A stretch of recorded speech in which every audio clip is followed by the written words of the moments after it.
I've got 90 seconds to start. Dr. Fair, if you want to turn on your mic. Okay. You'll tell me when 90 seconds is up, is that correct? Yes, sir, you're sounding good. Okay. We'll be going live in about 1 minute.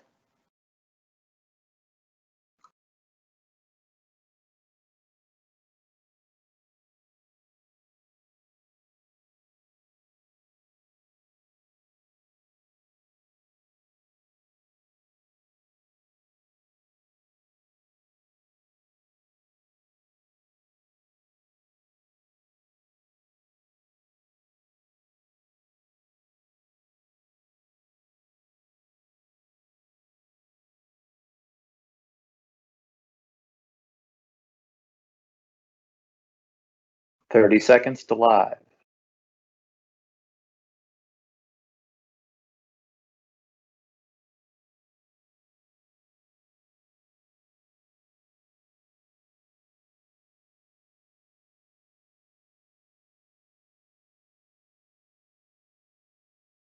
Ten seconds.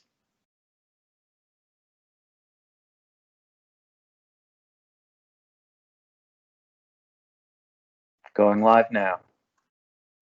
Good afternoon, and welcome to the UT Dallas Office of Diversity and Community Engagement, DiversAbility Employment Awareness Summit. I am George Fair. I'm the Dean of the School of Interdisciplinary Studies and Vice President for Diversity and Community Engagement for the university. I'm happy to welcome you here today for our program. Today we will have discussions centered around increasing awareness and opportunity while facing the COVID-19 pandemic and social change. In the Office of Diversity and Community Engagement, our mission is to embrace, enhance, and celebrate diversity at all levels of the university and our community through the efforts of students, faculty, staff, our executive leadership, and community partnerships. We aspire to be a leader in promoting diversity to achieve the highest levels of excellence. Today, this presentation will offer the tools necessary to recognize the changes needed for increased access and opportunities during the COVID-19 pandemic and social change. Many at-risk individuals may have jobs that cannot be transferred home or lack adequate devices and internet connections. Speakers will discuss recent changes in requests for accommodations from individuals with at-risk conditions during this crucial time. Michael, you're coming up next. Video. Michael, I also have the pleasure of introducing Michael Thomas. Michael serves as Executive Director of My Possibilities and is responsible for its overall function and performance and its partner subsidy businesses. Michael has overseen the growth of My Possibilities since 2010 and has 15+ years of professional experience with disability service organizations. He participates actively in several local community and organizational boards and currently lives in Plano, Texas with his wife, Julie, and his twin boys, Jackson and Maxwell. Please join me in welcoming Michael Thomas. Thank you, Dr. Fair. Much appreciated. I appreciate the introduction for sure and the invitation to participate today. On an annual basis, this is one of my favorite events to participate in, whether it's speaking, moderating, and I'm just happy to be invited and to participate again this afternoon. So we've got what I believe to be a wonderful schedule, an amazing keynote speaker and a great panel this afternoon.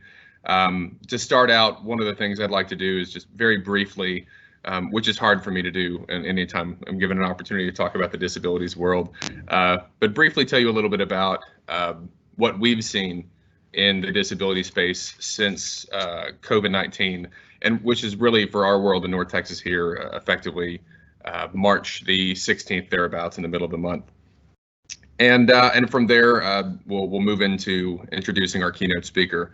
And for those that don't know My Possibilities, a very Cliff Notes version is we support adults with special needs beyond the public or private school system. So all of we call our guys hipsters, hugely important people.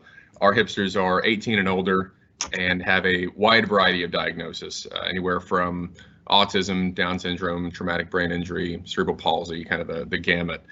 And we pick up programming when, as they say, the bus stop's coming. So once the school system is kind of done, they look for continued supports. And we serve in an educational capacity. We like to look as much like higher education as possible while serving a very diverse realm of ability and need and goals. So many of our guys just have goals to be a part of the community in one way, shape, or form.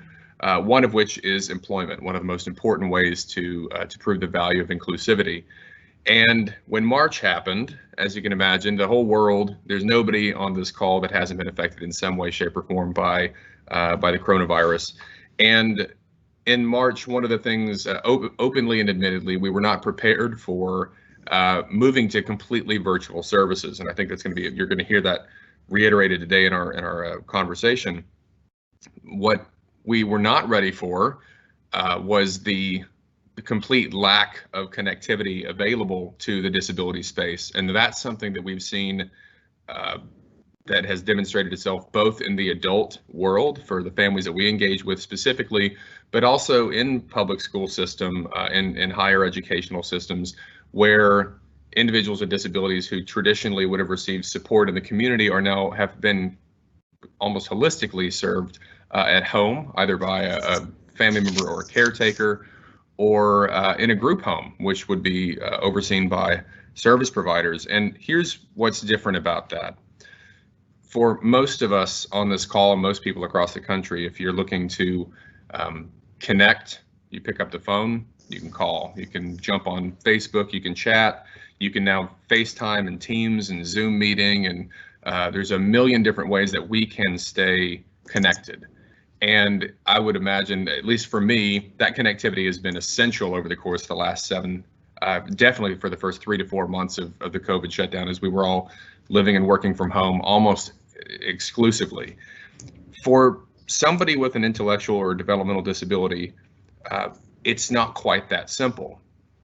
And in fact, for many of them that may have a communication disability, maybe cannot speak, cannot read or write, so typing or exchanging in that way is also not an option.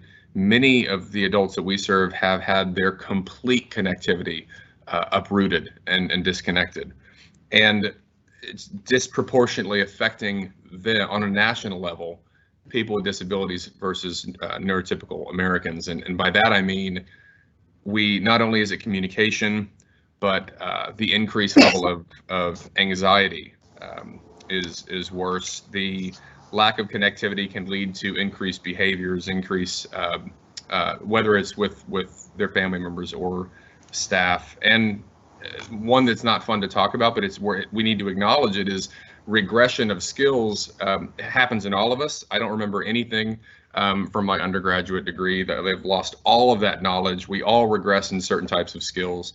And for this population, just as a consequence of intellectual and developmental disabilities, regression typically happens much faster.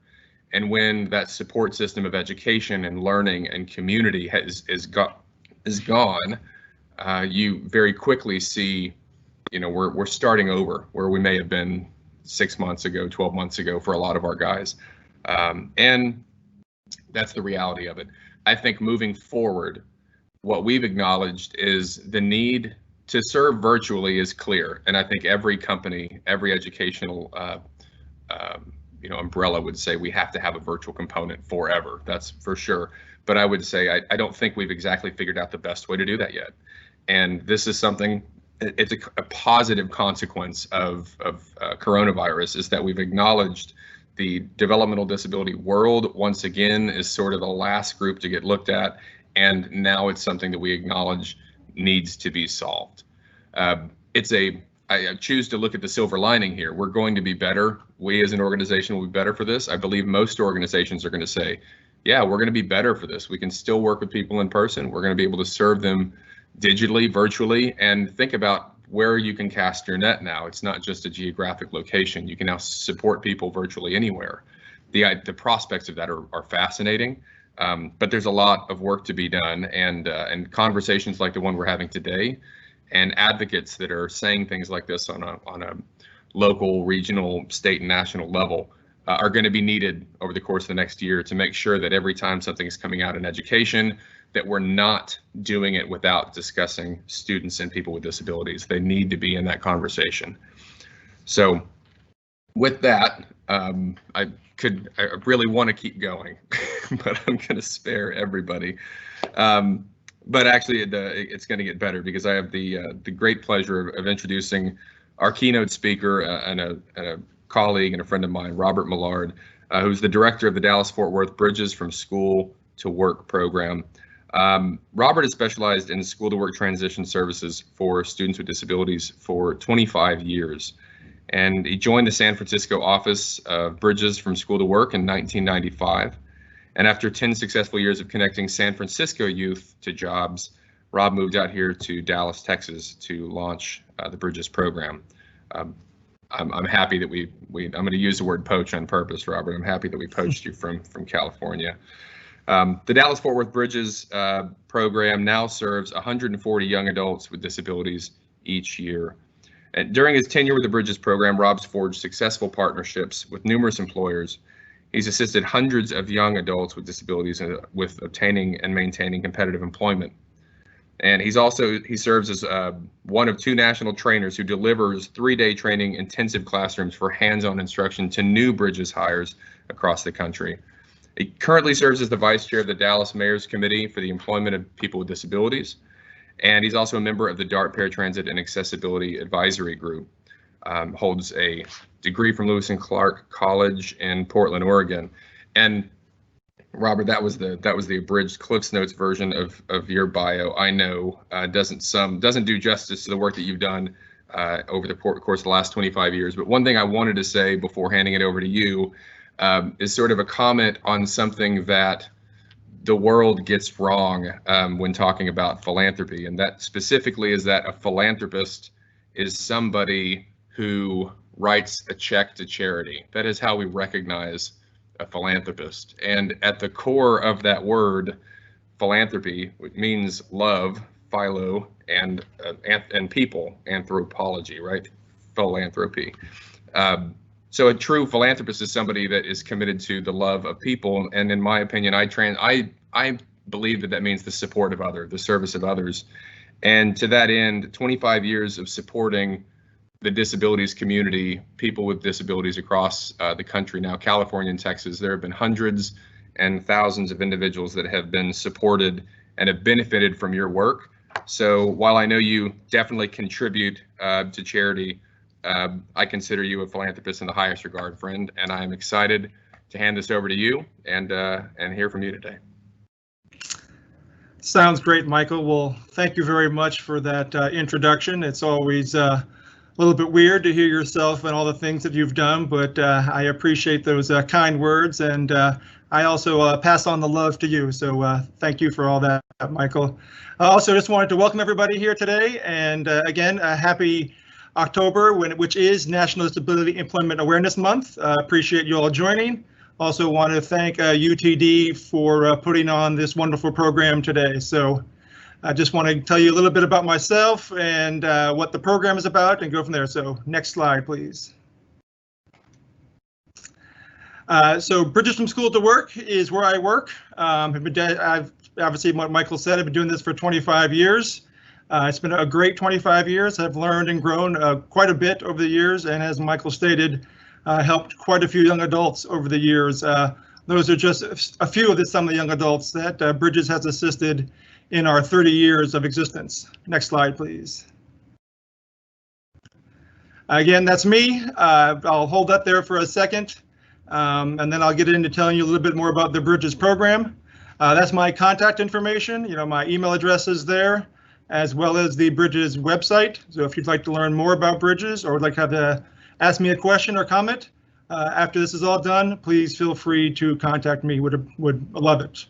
Next slide, please. Okay, excuse me. Bridges from School to Work. We are now officially Bridges from School to Work. For a long time, we were called the Marriott Foundation for People with Disabilities. When you hear the word Marriott, you think of the hotel chain, and rightfully so. It is actually the Marriott family that started the Marriott hotel chain that started and funds a majority of our program.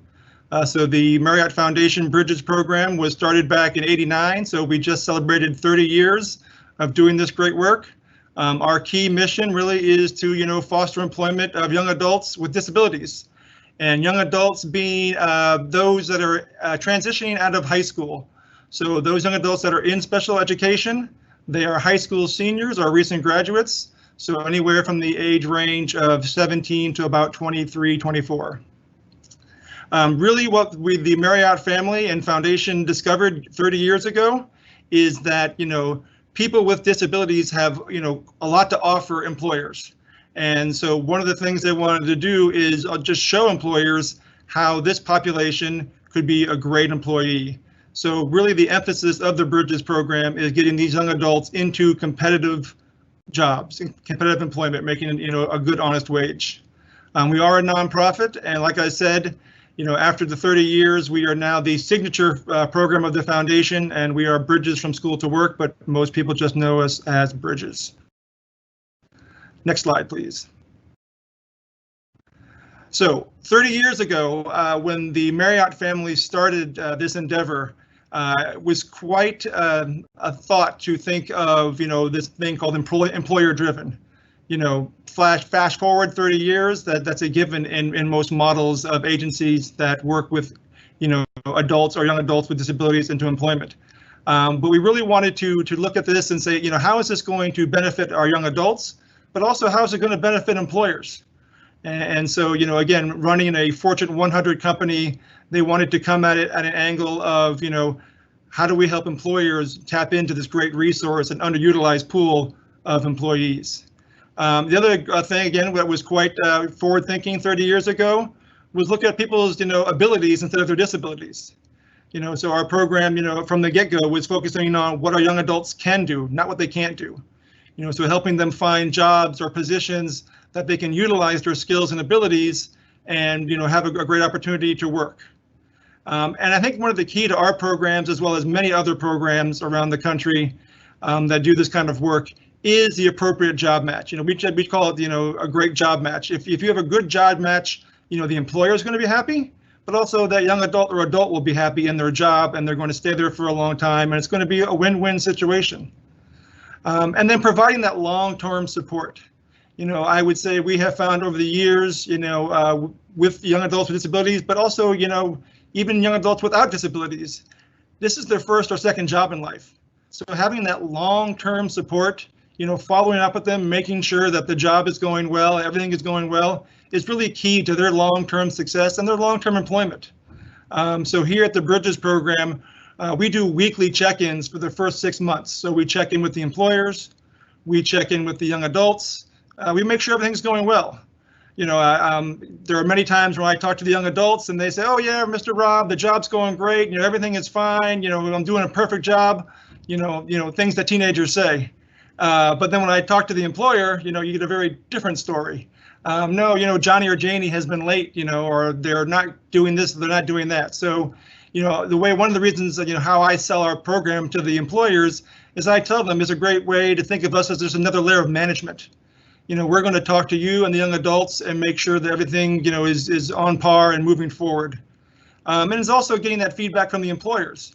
Because again, sometimes young adults might think they're doing poorly or doing really well, getting that feedback from that other side of the customer and then going back to our young adults and saying, hey, you are doing really great, keep up this great work, or here are some of the things that you need to work on. And then as far as just our long-term, support, we track our young adults up to a year post-placement. We want to make sure that they continue to do a good job, work hard, the employer is happy. And then also too, maybe they get to a point where they want to transition to a different job.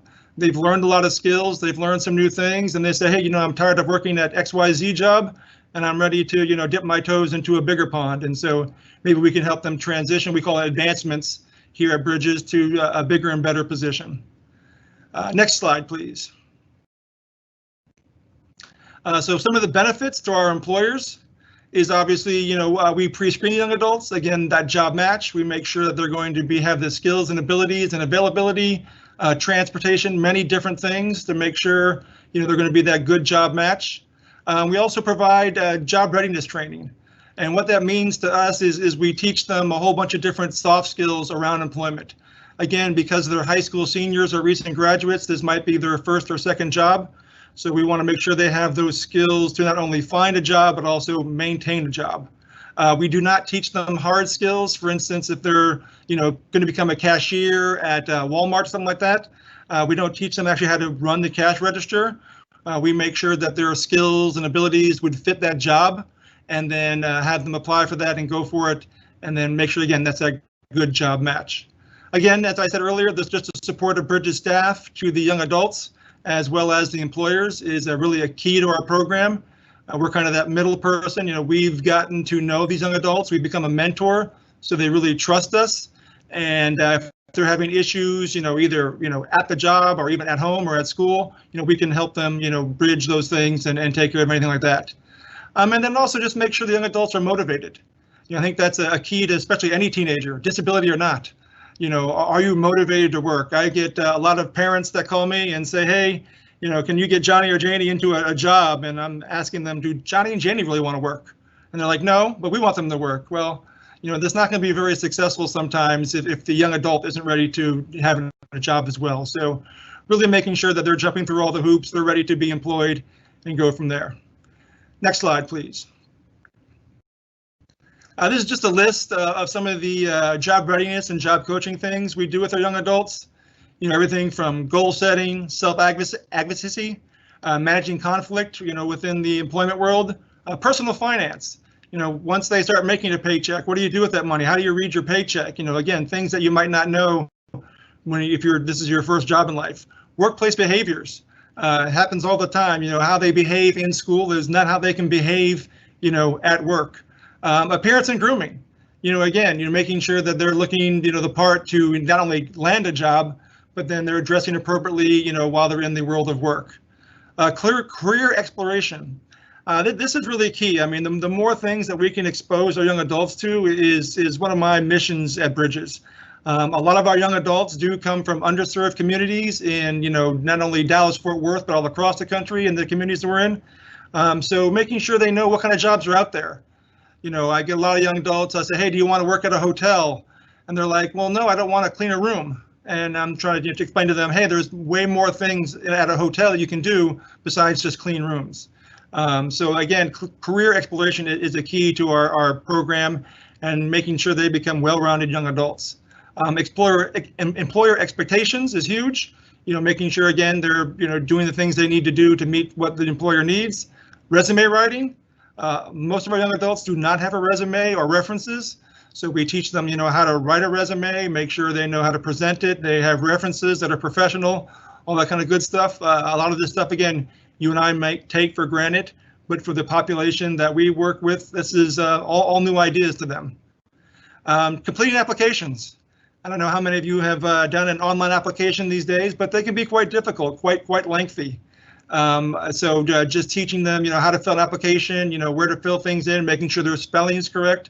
A lot of our young adults have a learning disability, so therefore, making sure they're double checking, these applications for their spelling. Also, one of the main challenges that I find for our population is the assessment tests. For a lot of the entry-level positions that we help our young adults get, there's an assessment test after the application, and those can be quite difficult and quite challenging. If you are a young adult with a disability, you might not be able to read some of the questions or understand some of the nuances that they're trying to get at. We have found a lot of young adults on the autism spectrum, find those assessment tests very challenging because they tend to see the world in a very black and white. Those assessment tests can be a little bit gray in some areas. Just also too, again, going back to the social economic point, again, some of our young adults come from some underserved communities, and those tests can be a little bit biased, in my opinion. And so we want to make sure that they understand these questions and know, kind of how to answer these and maneuver through those assessment things. Just again, interviewing is really important. During the now COVID, teaching our young adults, back then was a handshake. But now it's, how do you do an interview virtually? I think one of them, like Michael said, a big challenge for this population and the communities, again, that we work in is the technology. A lot of them don't have maybe a laptop or a desktop or even, a tablet. If they do, maybe their Wi-Fi isn't the best, or they have no Wi-Fi. Especially since a lot of them are doing homeschooling, doing school from remotely. They might have multi-generational homes. So there might be 2, 3, 4 young adults trying to go to school online at the same time. Do they have the bandwidth to do all that? So, COVID has definitely, presented some new challenges on interviewing. It's not just, show up on time and have your suit and tie on and do things. It's now, do you have a good quiet space to work in, while you're doing interviewing? In fact, we just had one employer said, one of the biggest turnoffs they've seen lately is, there's just a bunch of movement in the background and people yelling and screaming while the young adults trying to do an interview. We really need to teach them to find that good quiet space for interviewing. Again, career progression. I was talking about that advancement, after they've been working at a job for, 6 or 9 months, what's that next step? What's that next job? Is there something they can grow in within that job, or do we leave and look outside the current employer and find them a new employer where they can grow and succeed? Changing jobs, that just goes without saying. I think a lot of young adults don't know the 2-week notice. So again, teaching them the nuances of how to leave a job appropriately, and make sure you don't leave a job before you have another job lined up.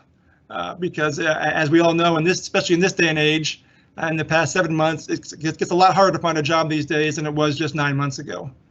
And then last but not least is travel training. Most of our young adults, I would say a good majority of the disability community relies on public transportation. So here in Dallas, that's DART. So making sure they understand, how to catch the DART, how to ride the DART. A lot of them have never left their neighborhoods. Teaching them, how to come downtown and transfer to a different bus or a different train. And then also, again, exposing them to those different neighborhoods. I think that's, again, key. I love travel training because a lot of them have not been to different parts of the Dallas area, and showing them, hey, you can work here. This is a place where you can get to, and you can get here via DART, or paratransit or something like that. And there's more opportunities maybe here in this neighborhood than there might be in your neighborhood. So travel training is definitely key. So next slide, please.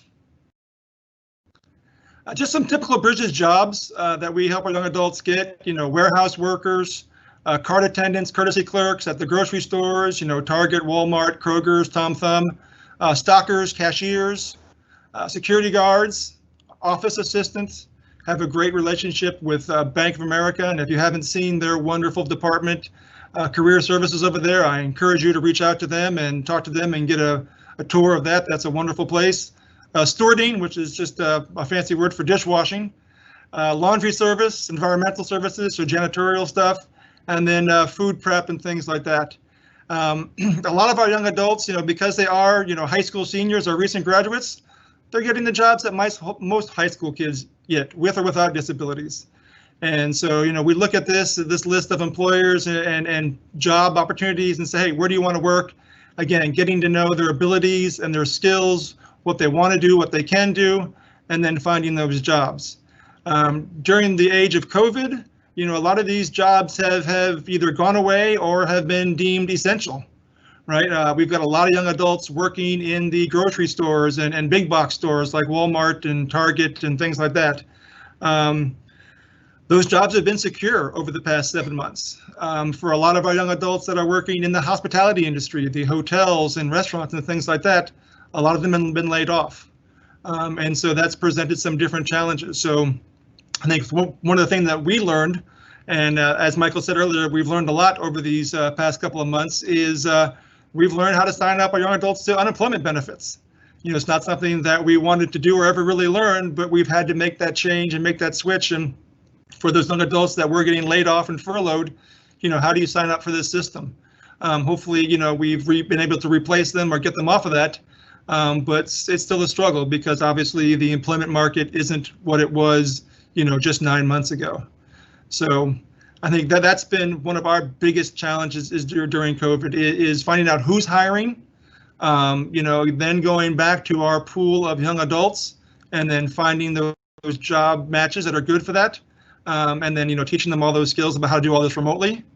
And then for the young adults that have lost their jobs because of COVID, teaching them, kind of helping them to get back into the saddle again. A lot of young adults have also chose not to get back out into the world of work. They've got some family members with some underlying health conditions, or again, because of the population, they themselves might have an underlying health condition.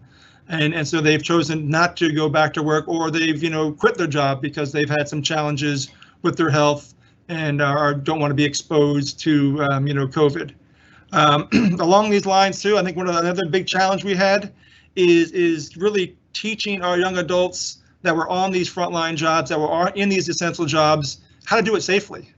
We really kind of went back and forth about, when this first started, do we get kids jobs at a grocery store as a frontline worker, as an essential worker, knowing that there's a good chance they might catch, COVID. And, again, we went back to competitive employment. They're young adults. They made a sound decision that they wanted to work. We gave them all the information, but they chose to move forward with our program and then help them get a job at an essential business. And so once they got those jobs, or if they were past Bridges participants, making sure they understood, really the nuances of COVID and how to be safe around it.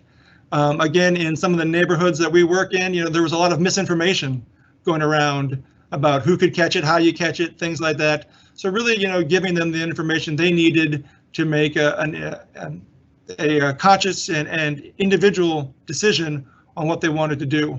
And again, with all our young adults, sometimes that was a very easy conversation. And for some of our young adults, that took some time, and we had to really, break it down for them on what this was all about.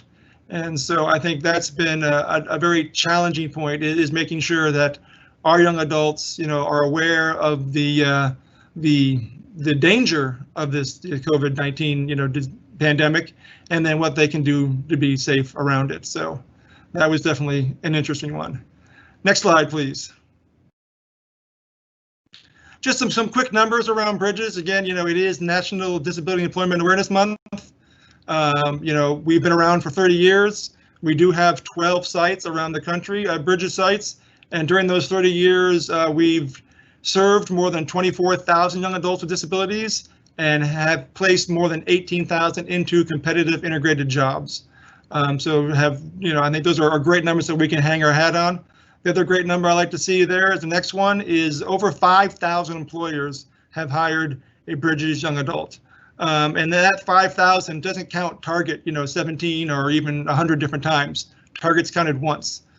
So we really do, again, have a diverse pool of employers to help our young adults get jobs and always looking to build that diverse pool of employer.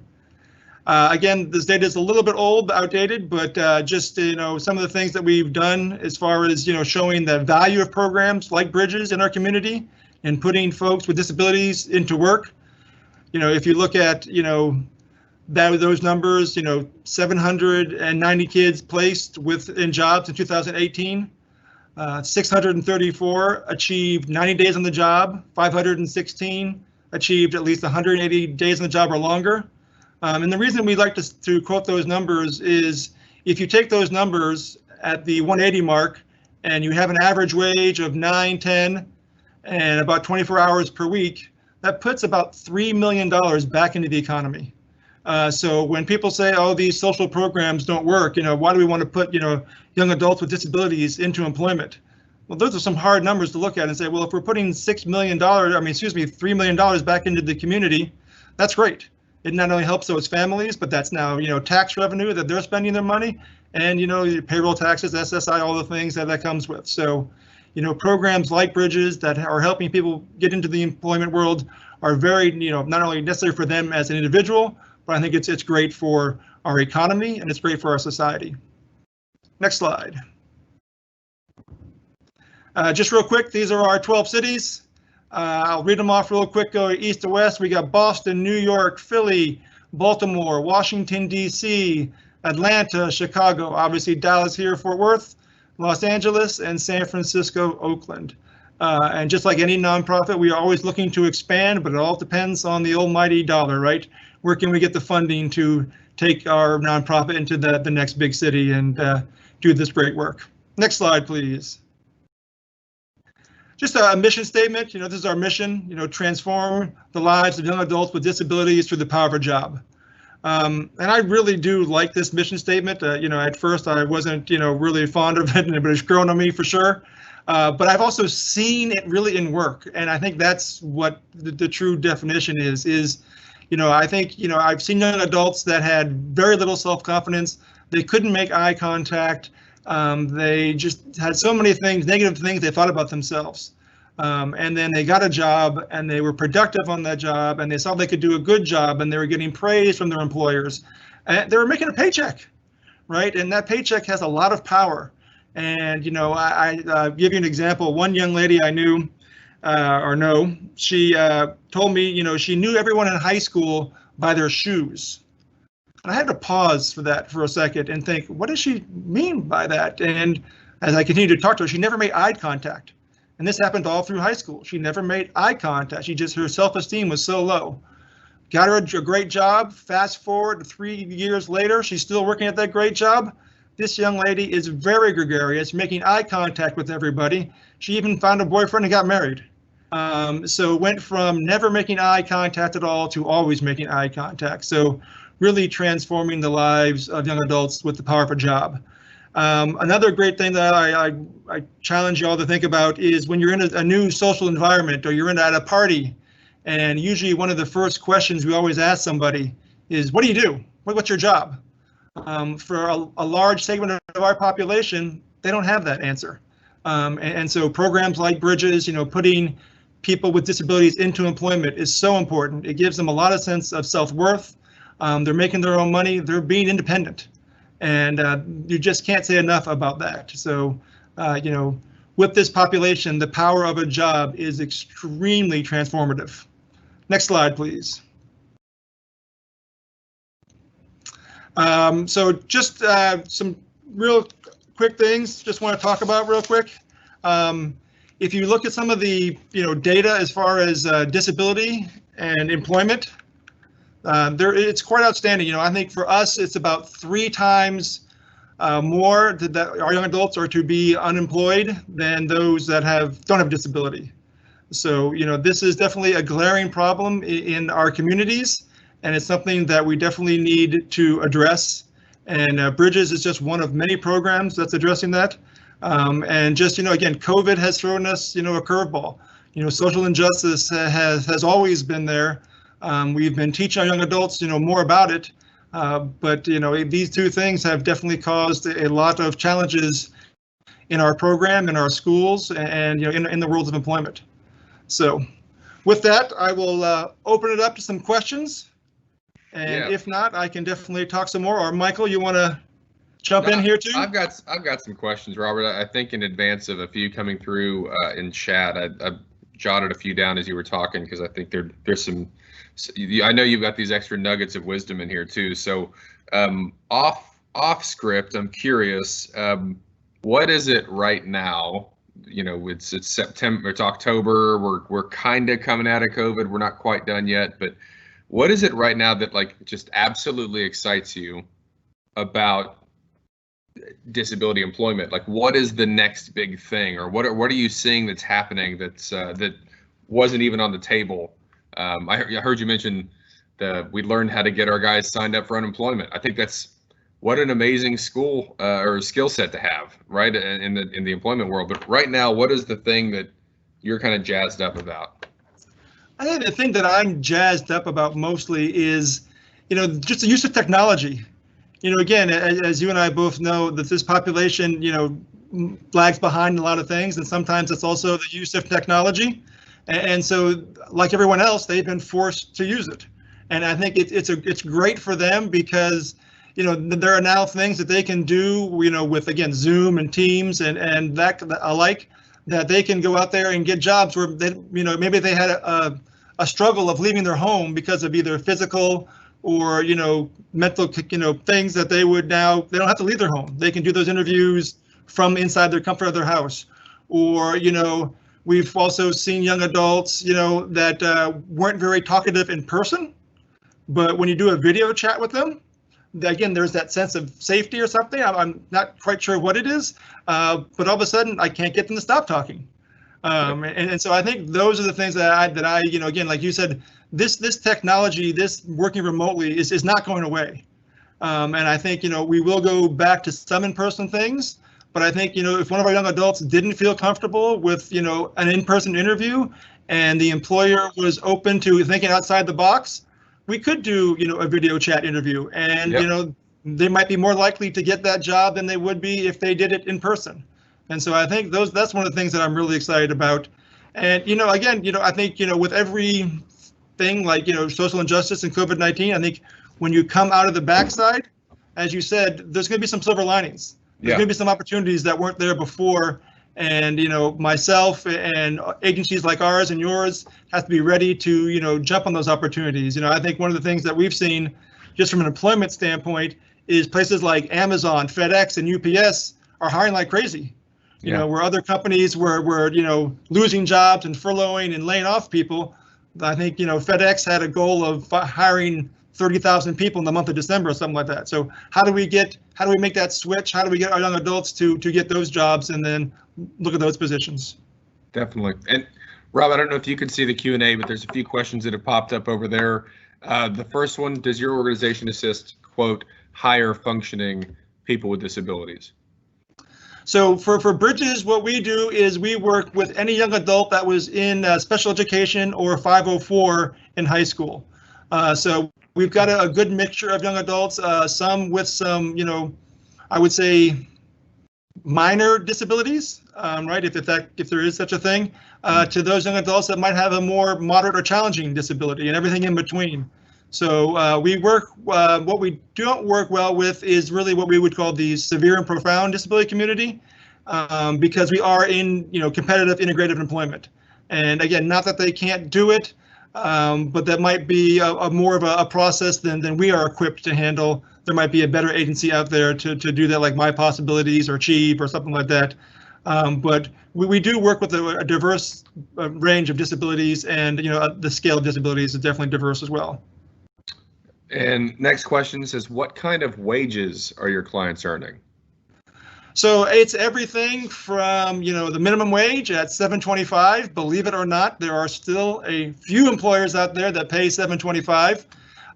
To, I think, Target and Walmart now have bumped up to $15 an hour to all their jobs.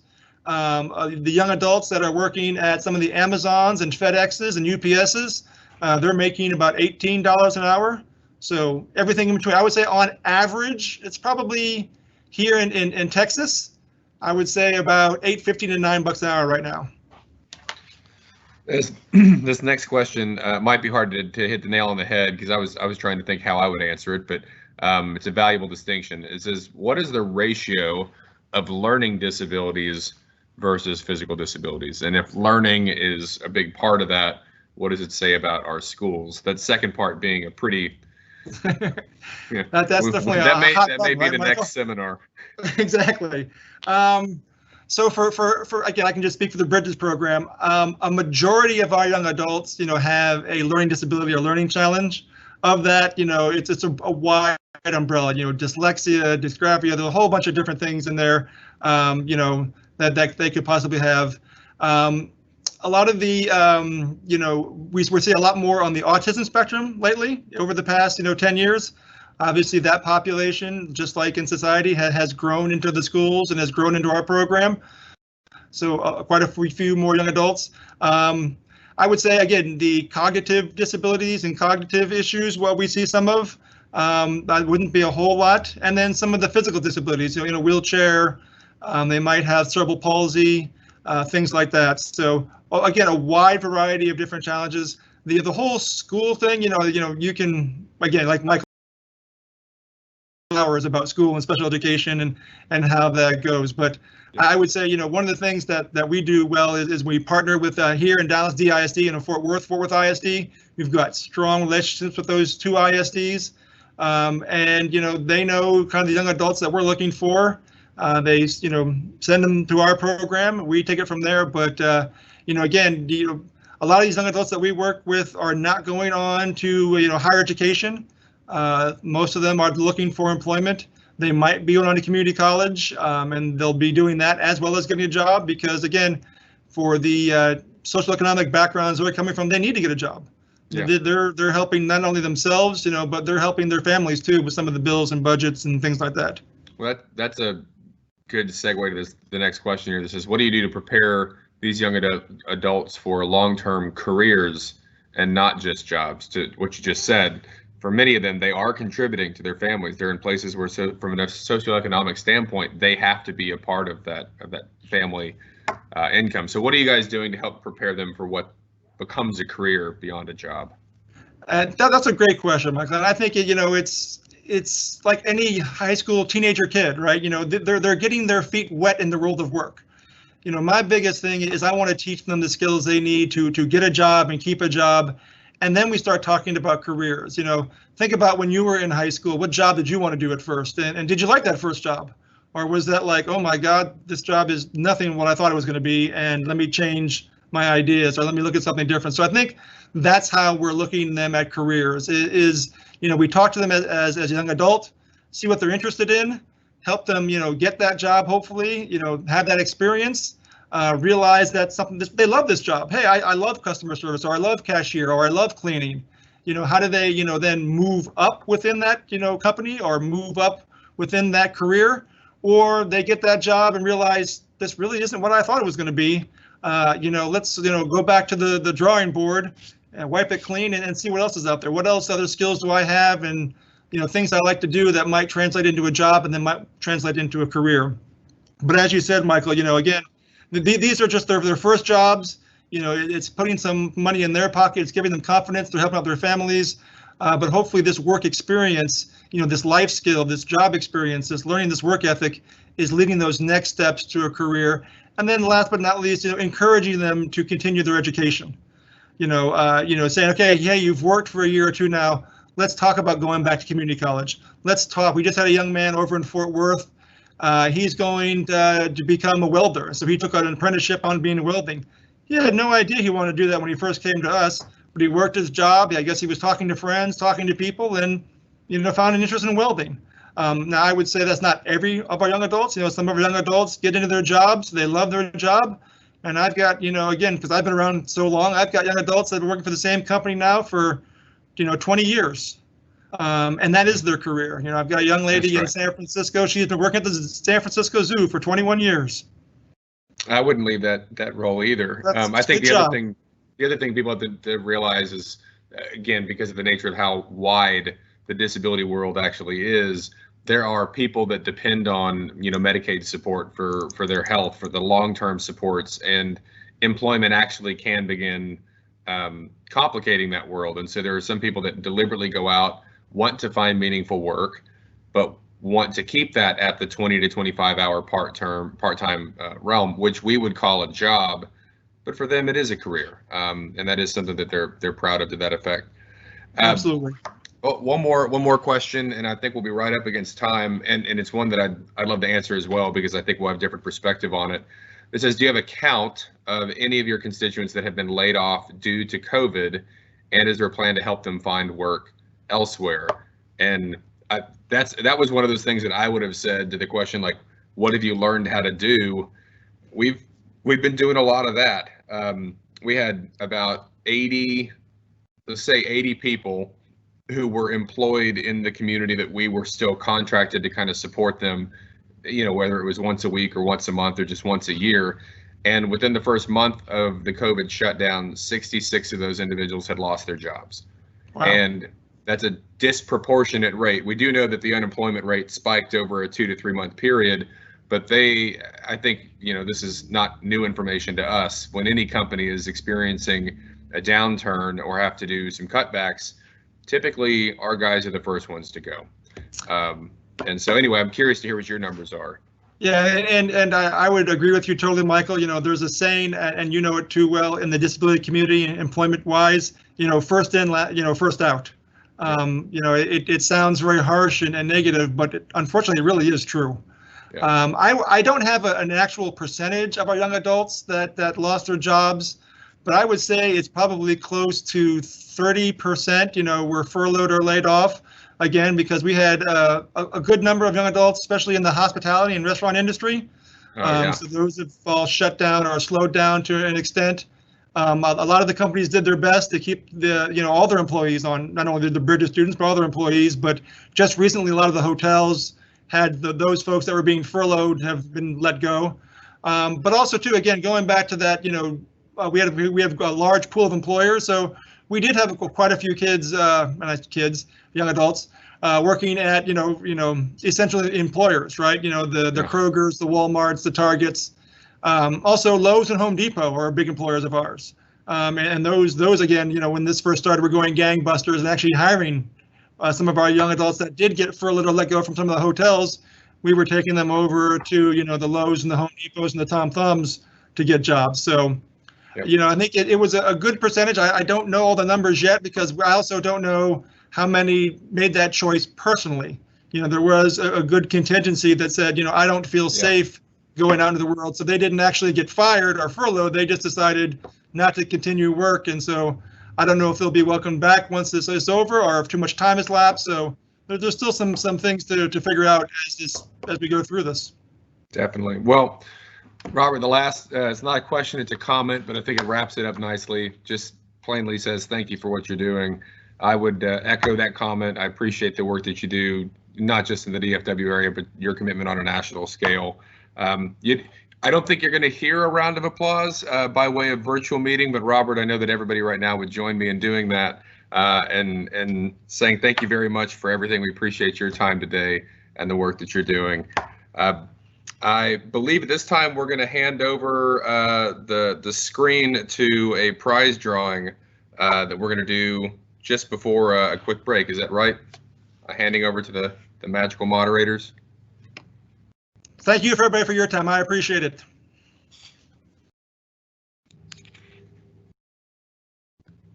All right. Well, thank you, everybody, for being here. Thank you, speakers. We appreciate you. And so now we're going to take a little break and have some fun time and give everybody that is attending today an opportunity to win some prizes.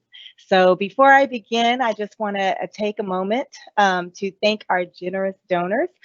We have some wonderful prizes today from 4 Imprint, who has graciously donated some lunch bags and water bottles, and also Ms. Vanessa Fernandez, who has provided us with some toiletries bags and makeup bags from Nordstrom's.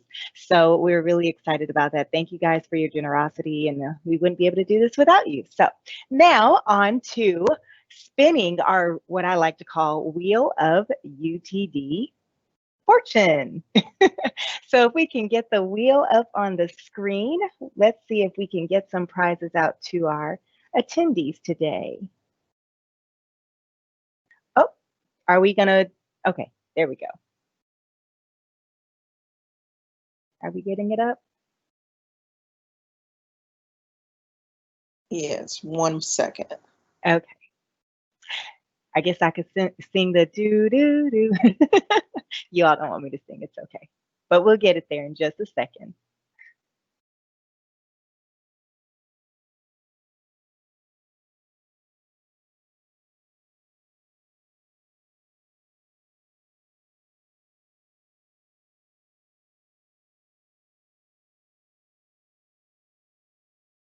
All right, there we go. Wonderful. All right, so off to spin our wheel of UTD Fortune and see who the first lucky winner is going to be. So let's go ahead and click the wheel to spin. And all of our attendees today have automatically been entered on this wheel, so no worries, you are included. And our first winner is Crystal Favors. A big whoosh and congratulations to you. You are the lucky recipient of a wonderful prize. And our event coordinators will be getting in touch with you soon to let you know more information on how to obtain your gift. So congratulations, Crystal Favors. We are excited for you. All right, let's spin that wheel again and see who our next fortunate winner is going to be.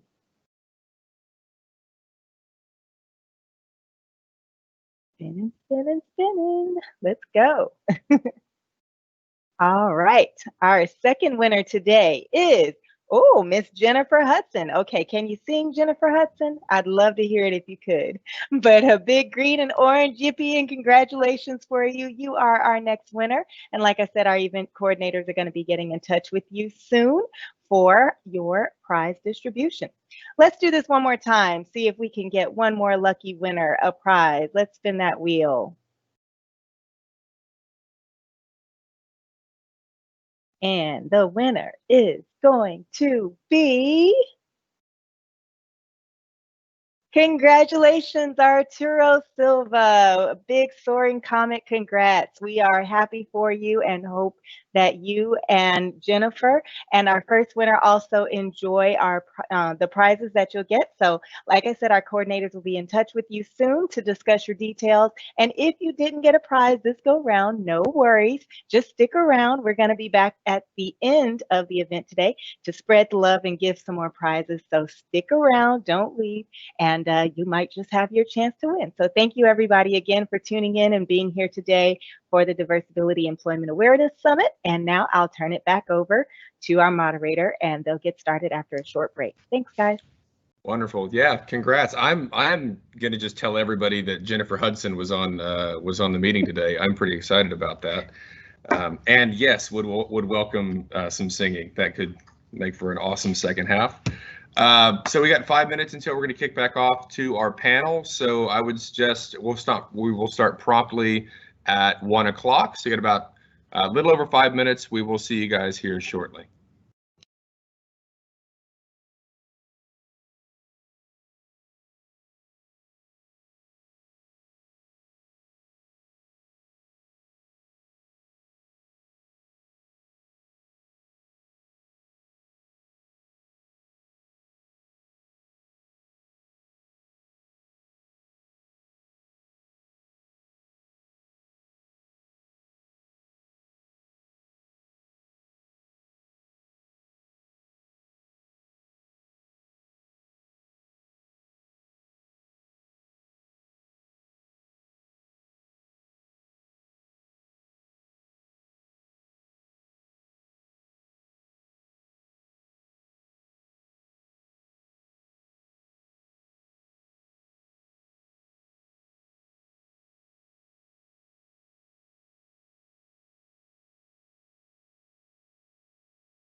90 seconds until return.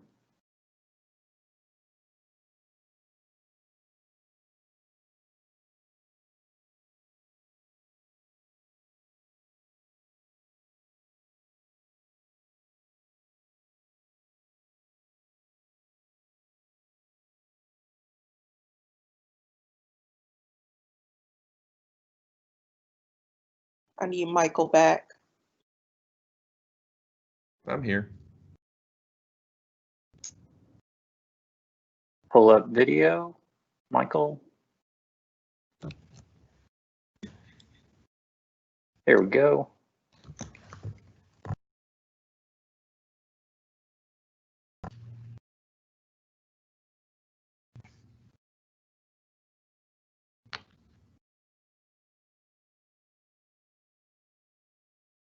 Thirty seconds.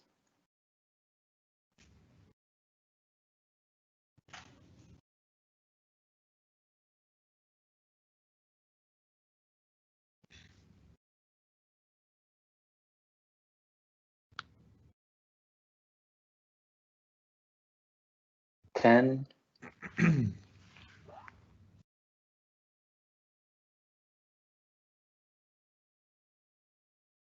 We're live. Okay, welcome back, everybody. Hope you got your legs stretched a little bit. I was hoping to have Jennifer Hudson on for us after the break, but we're unable to connect there. This is going to be great. We've got a good panel coming up here, a number of participants that are going to provide different perspectives on what they've learned and how they've engaged the disability world in an educational setting and a community setting since COVID. And so what we're going to do is really walk through individualized questions for each group, and then there's going to be an opportunity for Q&A at the end of this as well. So my hope would be, if you hear something as we're talking to somebody, by all means, put a question out in that moment so we have an opportunity to respond to it, and then we'll have a chance at the end to capture anything that we weren't able to get to in the standard flow.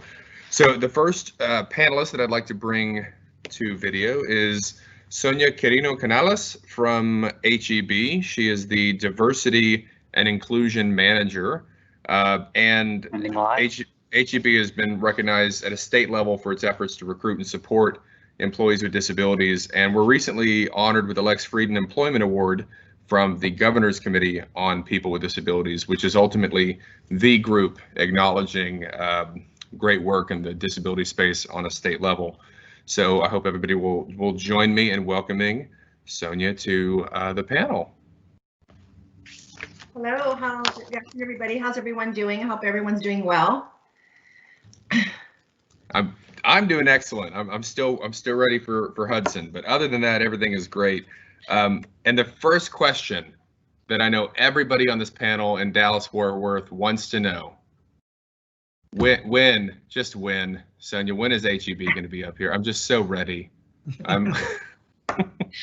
Yeah, that is the question of the day, huh?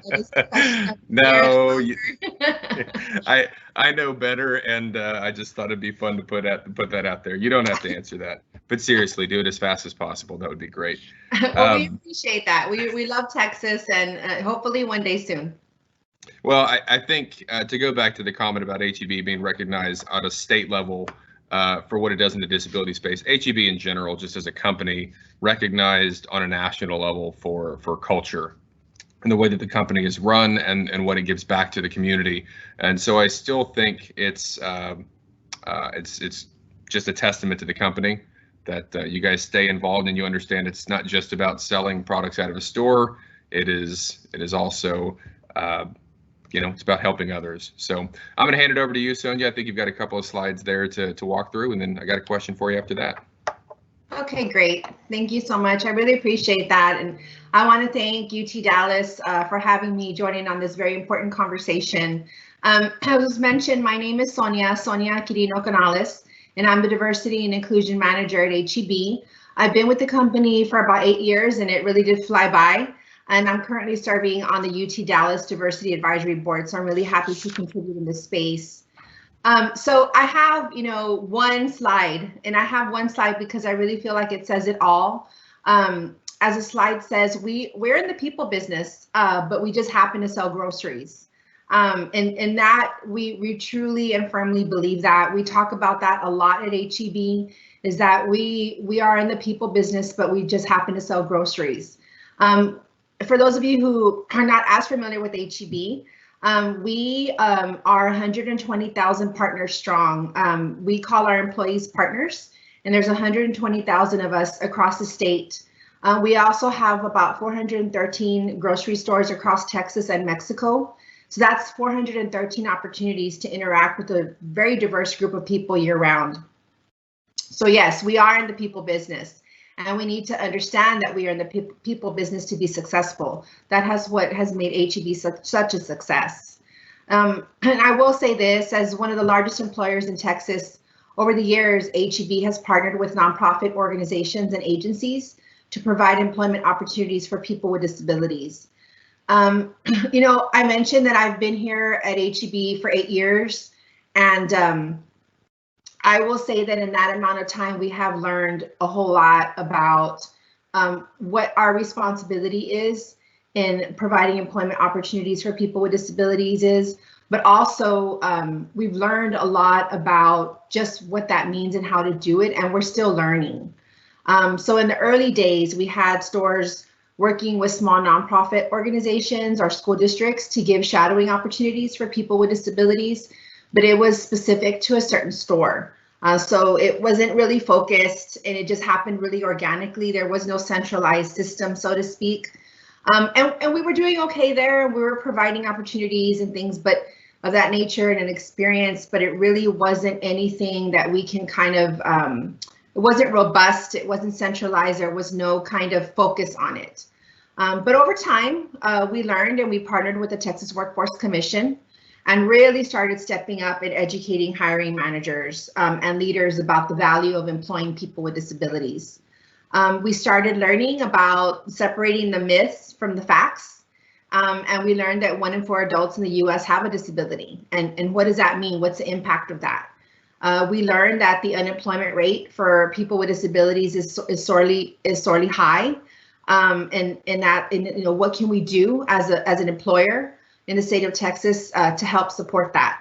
And then we started learning the true business case that when we hire people with disabilities, we have increased innovation and we have improved productivity and an enhanced reputation.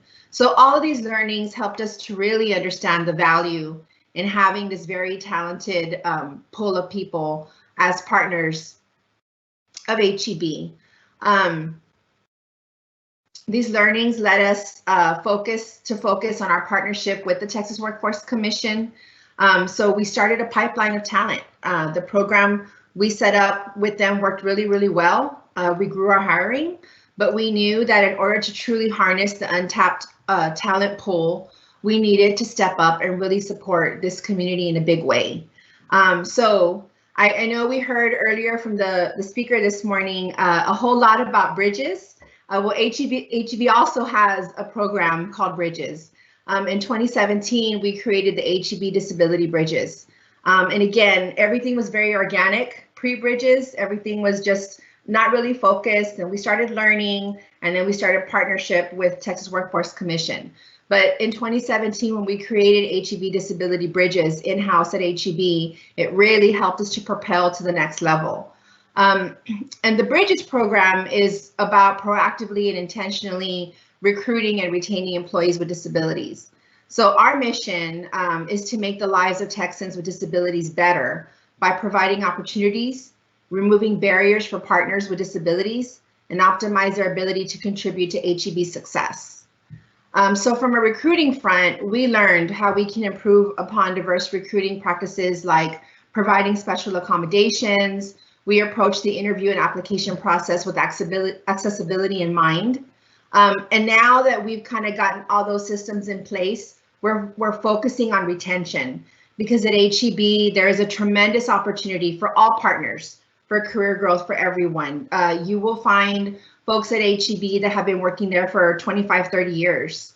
And it could have been that they started out as a bagger and they went to a cashier, and then they worked at the front office, and then they moved on to like maybe perhaps a manufacturing, warehouse and transportation role, and now they're working in corporate offices. So you will see a lot of that movement and flow and career growth for anyone at HEB.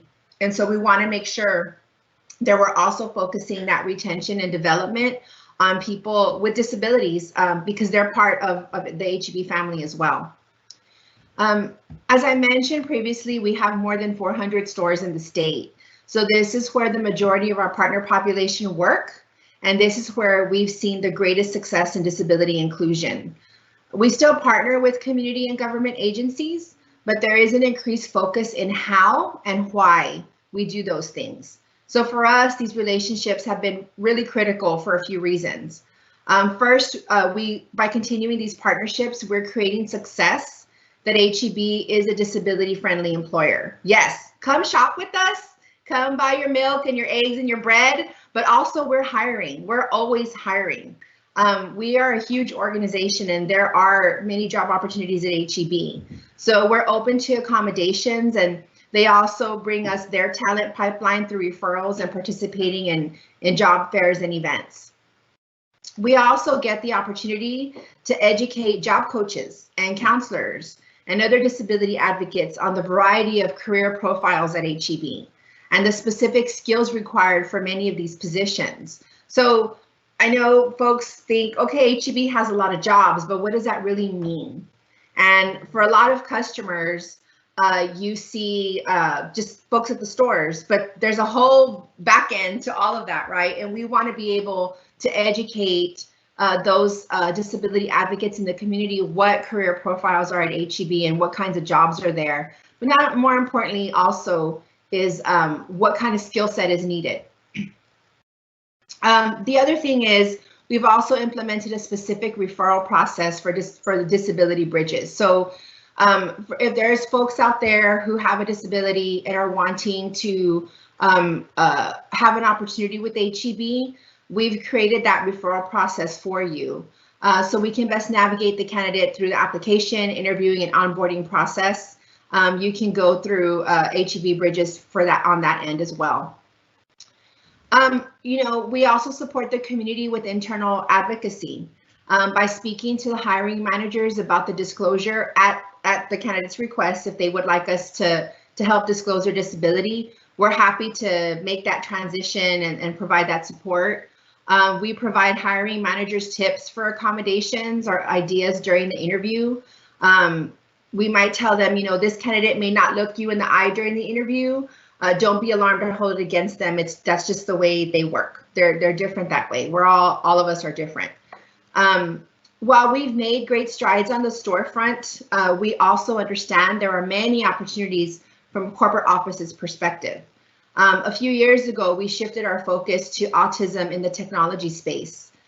We started by educating our partners working in digital more about disability awareness and treating a partner with a disability just like they would any other partner. So in 2017, we started a paid internship program for folks with autism, and we had about 10 interns. And since then, from that 10 interns, we hired 3 of them full-time and 1 as an intern that continued. And while this might seem small, the largest gain was in breaking the stigma to other partners and leaders who may have never considered working with a person with autism in their digital space. And we've been told from our leaders that regularly that the Bridges hires were some of the best hires that they've ever had. So this is really important for us as we continue to move forward. And then in 2018, we decided to align more with our traditional college internship program. So we wanted to set them up for success to be able to roll into a full-time role if there was a match. So we required that for the folks coming in for the autism work model, that they had college or recently graduated from college. So out of the 5 interns that came in 2018, 1 was hired and another 2 continued to intern. So we still had some success. And then last year in 2019, we totally revamped with the focus on full inclusion. So, and I'm talking specifically about our corporate offices.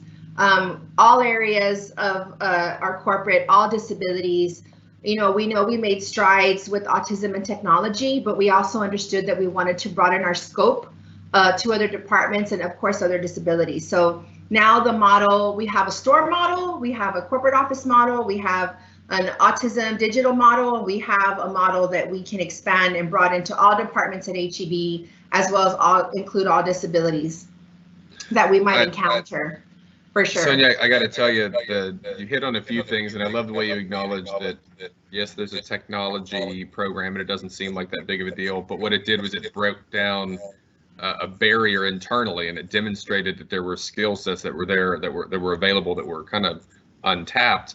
And the grocery world has kind of been doing this for really before anybody else, and proving the value of inclusive employment, and you got HEB being a big part of that. So I love hearing that a company that has already been known for doing this and dropping I use the boulder in the pond reference. So every one of those jobs, every person that's stocking groceries or helping bag or working a register or welcoming, every one of those people is an extension to everybody that encounters them over the course of a day. And it just helps demonstrate that. And even internally now through a technology program, you guys have demonstrated internally that there's additional value. It's not just in the store, it is in the corporate office, it is in technology. And I think that speaks to the overall culture of HEB being in the people business. So I appreciate that very much. I was going to say we have a question over here, but it says, when will HEB come to Richardson or Plano? So I know to stay away from that one, but much appreciated. Sonia, we'll swing back around if there's another Q&A here at the tail end of the panel. Sure thing. Thank you very much. Thank you. The next few guests here, we're going to kind of welcome in order. They all represent different areas of the University of Texas at Dallas World. And what we're going to do here is I'm going to do them one at a time and ask them to a quick introduction of their role within the university. And we'll each be asking, or I'll be asking each of you the same question and looking for a response and under the lens of your respective role. So the first panelist here from the faculty at UT Dallas is Karen Huxtable-Jester. She is an instruction professor in the School of Behavioral and Brain Sciences, and also has my favorite hyphenated last name in the world. Just like to put that out there. Karen, are you with us?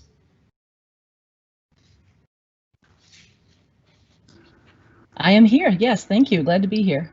Wonderful. Karen, real quickly, can you tell me a little bit about your role there at UT Dallas? Well, essentially, I am an instructor in behavioral and brain sciences, officially a professor of instruction. I teach educational and social psychology courses, sometimes developmental courses. The other half of my position is I'm the associate director for our Center for Teaching and Learning, where we focus on helping all faculty improve their teaching. Oh man, what a poignant and really exciting role right now at a university level, specifically as it relates to the disability sector. We talk about that all the time. At the end of the day, the teacher has to be equipped to support, or the employer or the manager has to be equipped to support. It's not just about the individual. So here's a question for you. The recent move to more online and hybrid format classes has brought new attention to access issues in a classroom. So from your perspective, what can instructors do to ensure that courses are inclusive? And what can we all do to make sure that students succeed and stay healthy? Well, I can go ahead and answer that. And I did actually prepare some visual aids to assist with that if we're going to put those up on the screen. That would be excellent. Thank you. If that's next. Yes. So let me tell you what we're looking at here. This is the picture of a building and the front door to that building. Leading up to the door, we have some steps and a ramp, and they're covered with snow. A worker is shoveling snow off the steps, and waiting for this to be completed are some people waiting to get into the building, including one person who is using a wheelchair. The person in the wheelchair says, "Can you please shovel the ramp?" And the worker replies, "All these other kids are waiting to use the stairs. I get through shoveling them off, I will clear the ramp for you." The person in the wheelchair says, If you shovel the ramp, we can all get in. The message here is that clearing a path for people with disabilities clears a path for everyone. The reason this is a useful slide is it helps to illustrate the concept of universal design for learning, also often abbreviated as UDL. If we meet the needs of people with disabilities, we end up meeting the needs of everyone. It doesn't have to be an afterthought to make accommodations after things have been set to be a certain way in a class, for example. Planning ahead and seeing universal design as our first step, not our last step, our last resort, or an afterthought, is going to help us to do a much better job and make it easier on everyone as well. When we have universal design principles in place and universal design applying to the way a course is set up, then students don't even have to ask for special accommodations. I do want to stress, though, that universal design for learning is a first step. It is not the final solution. So sometimes, even if you have used universal design principles to set up a course, you still may need to take into account individual needs of students. So let's go to the next slide. And what we have here is a framework that just explains what the principles are behind universal design for learning thinking processes, how you would go through designing a course to make sure that you are inclusive and meeting the needs of all of your students. To begin, and you'll notice I'm describing these slides because not everybody can necessarily see them. I'm not sure who's in the audience. So we have the general idea of this is explaining the process of universal design for learning. And the first step in this process, let's look at the part of it that says, what are we here to do? When we begin designing any class for any students, we have to have a clear idea of what our learning outcomes are intended to be. What is it that students should be able to know and do when they complete this course? Then we have to figure out how are we going to get students to that point? What kinds of learning activities will they be engaged in to achieve the outcomes of the course? And then how will we know when they've done it? What are we going to use for assessment tools to find out that this has been successfully completed? To do this in a way that's going to meet the needs of all students and find ways for everyone to be included so that they can be successful, we have to identify the potential barriers to learning that may be in place. And with the current crisis, many of these barriers have increased and have become more apparent. So we have students who are more stressed than ever before for a variety of reasons. It could be due to illness in their families, the fact that they have no childcare and or other family responsibilities have suddenly changed. We have students who are suddenly unemployed, as well as students who are suddenly working more than ever. And then we have our students who have a variety of disabilities who are now coping with the difficulties of trying to complete their classes remotely for many of them. As well as dealing with all of these other obligations. So when we identify these barriers, whether it's the personal ones that I've mentioned, or whether it's a disability, whether a student it has low vision or is blind, whether a student is hard of hearing or is deaf, whether they have other needs to encounter the course in a variety of different modalities, different ways, the more you're aware of what those barriers could be in the beginning, the more you can plan for them not to be barriers. So you would identify what kinds of supports and tools are available for your students, use the principles of universal design for learning to design the learning experiences, the sequence of topics, and how students will be interacting with the topics and developing their skills. You engage in the teaching of the course, and then you examine how well it went. What have we learned about how well students were able to learn?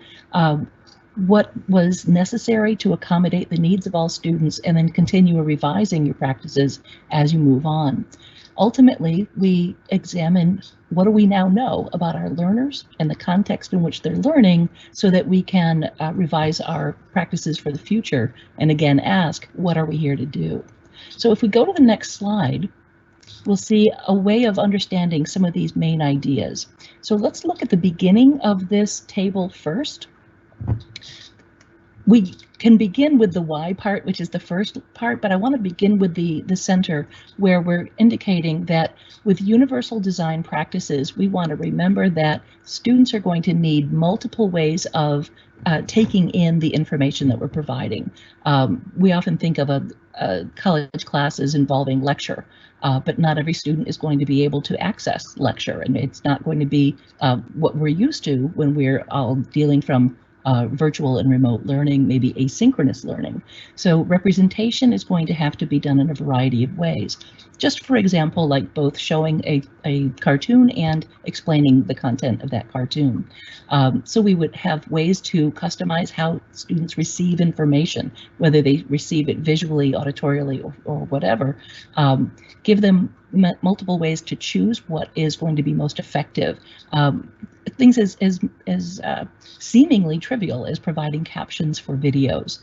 Use multiple media to present ideas to students, help them to understand how what they're learning relates to what they already know. And then we want to give students a variety of ways and possibly a lot of choices with how they're engaged with the material, how they're engaging in the act of learning with repeated retrieval, opportunities for feedback, spaced practice, and so forth. So we give students, wherever possible, choices in order to maximize their self-determination and their intrinsic motivation to learn the things that they're most interested in, that they find most relevant.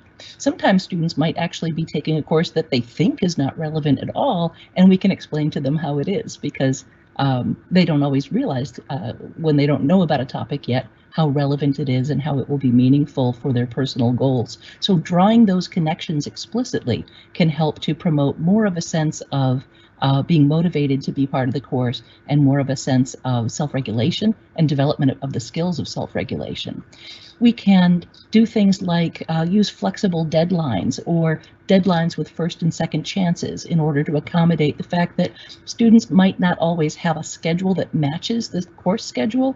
And instead of having to scramble around after the fact and give lots of extensions and exceptions to students, plan for that. We know as faculty that students are going to run into difficulty, so be ready for those difficulties to happen. You know students are going to miss the deadline. How are you going to deal with it without having to be reactive? Instead, we could be proactive in planning for that eventuality, because it always occurs. I've never had a class that didn't have lots of need to accommodate students' special circumstances. So planning ahead makes that a lot easier.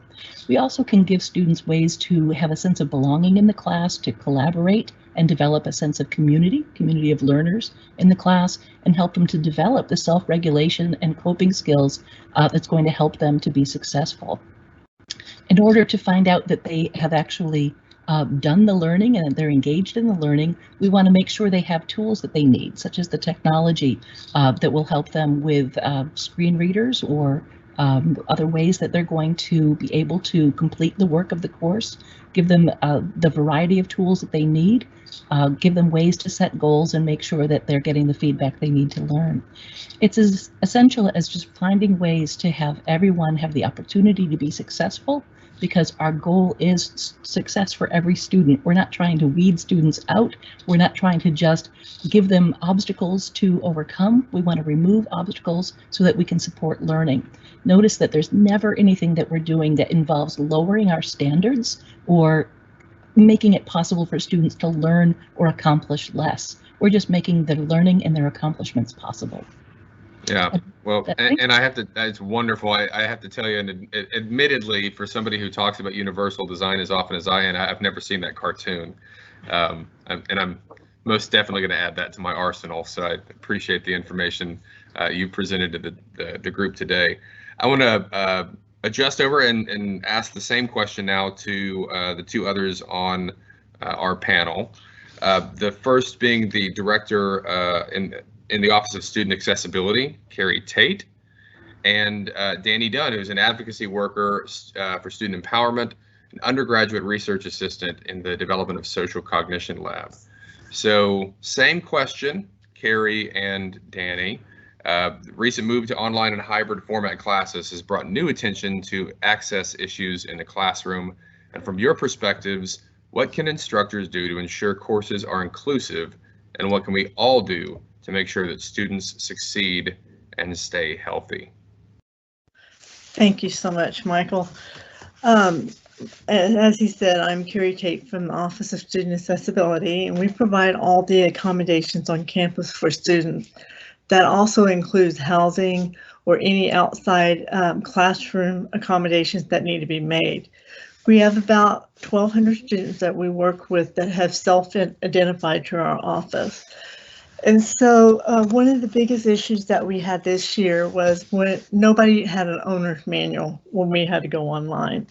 So it really affected a lot of our students. And so we felt that we had to give almost like double accommodation from what they had in their classroom and try to transfer that over to their online classes. So for example, we do have captioning that's available through the team. But to turn around and take a captionist that was working with a student or a sign language interpreter and then change the whole modality there, we knew that they would be struggling. So we made arrangements for them to get the captioning on team, but on top of that, we also provided what they had for that semester in the classroom. It has been a really big challenge.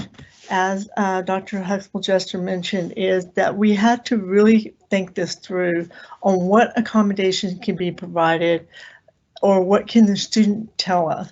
So one of the things that we did is we sent out a letter to all of our students and said, tell us what you think that you may be really struggling with in online platform. Students were very good. They were engaged with us. Some of them said they didn't need the accommodation. Other ones were fearful. They didn't know what to expect. So it gave us the opportunity to try to help walk them through. We also really make students know that accommodations are not set. And when I say that is that if they're taking a course and the accommodations that they have is not working, we have to come back and we need to sit down to figure out what can we do to take a barrier down.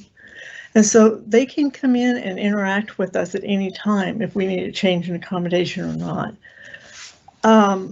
One of the areas that we really struggled with and we really want to make sure that we keep empowering our students is even though they may not have a need for accommodations on the online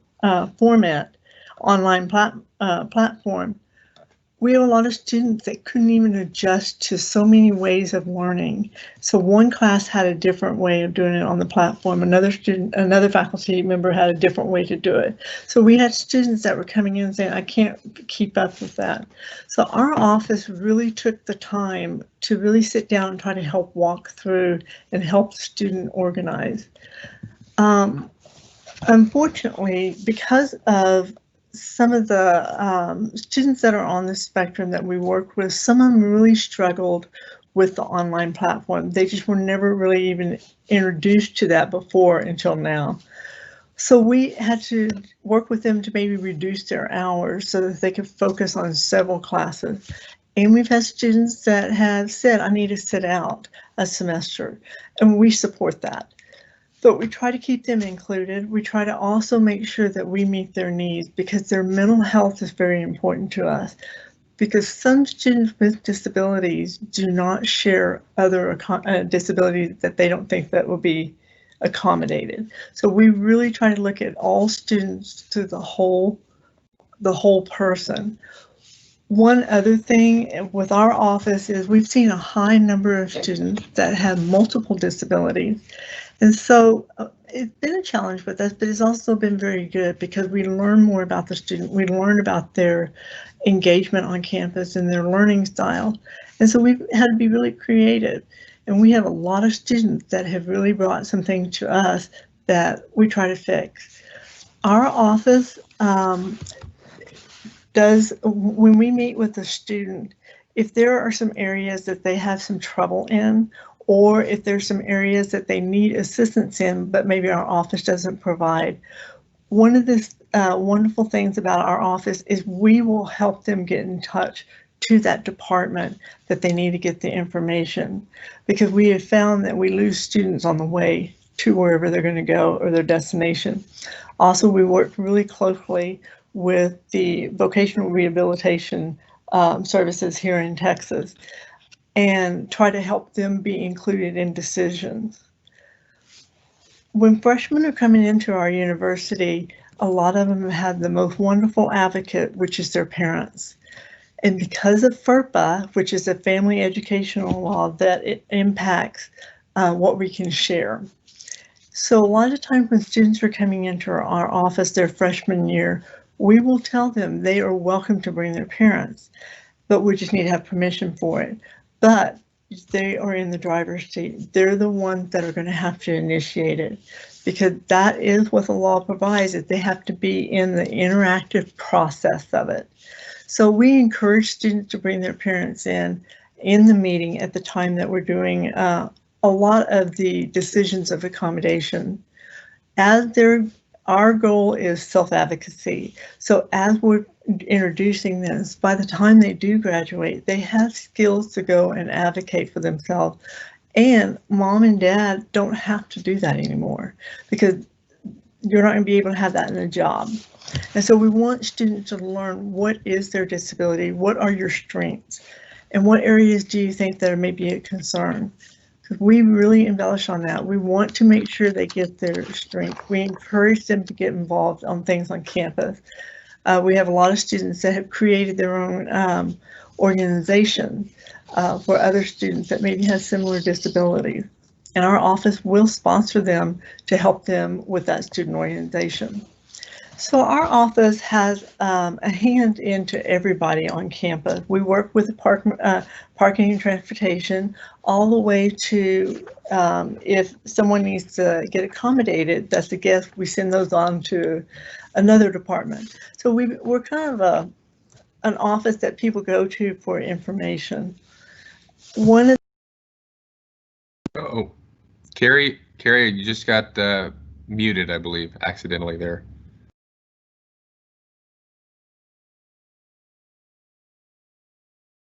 And I don't have the ability to unmute you. Okay, is that better? Oh, there you go. Yeah, and then Okay, we'll hand over to Danny right after this comment. Yeah, sorry about that. I lost my train of thought there. But we want students to share with us what they have learned on campus. We are one of the largest universities in the nation that has the amount of students that have self-identified being on the spectrum or autism or spectrum autism. So we've had to change our focus on a lot. What's different in another institution, because we do have a large number of students that need support socially. So that's basically what our area is. We try to tailor everything to the student, what the student needs. And we find that we recently ran some data, and we have a retention rate of 97%, which is really exciting for us because our staff really works hard to make sure that students get what they need. Well, thank you. I think that's a perfect segue to one more perspective on this question, and then I'm going to ask Danny, who is a student and advocacy worker there at University of Texas at Dallas. Danny, same question there on the screen. In your thoughts, what are some things that instructors can do to ensure that courses are inclusive, and what can we all do to make sure that students succeed and stay healthy? So my name is Danny Dunn. My pronouns are they, them, and notably there seems to be a bit of a typo on the description. The student organization I'm an officer in is for autistic empowerment, not for student empowerment. I am on the autism spectrum, and most of my advocacy has been focused on neurodiversity in that form of disability. But I wanted to make 2 points. First, especially in the COVID-19 pandemic, a lot of the ways we have been talking about the pandemic and the ways we've been thinking about the pandemic can lead us to believe that our situations are normative, our own situations.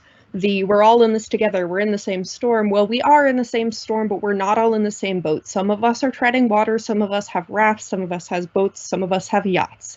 It depends. And so what is a really important thing for faculty and even staff to keep in mind is that every student is going to have a unique situation. They're going to be impacted by even the same events in different ways, and there is no way to fully understand or know a student's situation and the ways that impacts them. A student is not obligated to disclose their situation, and even if they do, there is no way for anyone to know how the details of that situation are fully impacting their life and their learning. So that's something to keep in mind through every interaction. Additionally, the second thing I wanted to say was have resources on hand. So information about the Student Counseling Center, information in the Office of Student Accommodations, or Student Accessibility, the Gallenstein Gender Center, information on full non-academic withdrawal. I was not aware that full non-academic withdrawal would not impact my GPA or that I could get a tuition reimbursement until I had already made one. That is information that is really important, especially in the current situation, for students to be aware of. These resources to have on hand are important if a student reaches out to you if they are struggling, but also I think it is a valuable step if a professor, I've had a couple of professors already do this, but to reach out to the whole class through an email and just say, hey, I know that this is a really difficult time, and if anyone is struggling, please reach out. I can help work out ways that we can help you succeed in this class, or resources around campus and outside of campus. Don't always wait for a student to reach out to you. Sometimes you can just reach out to the whole class and make sure they know that you are a resource. The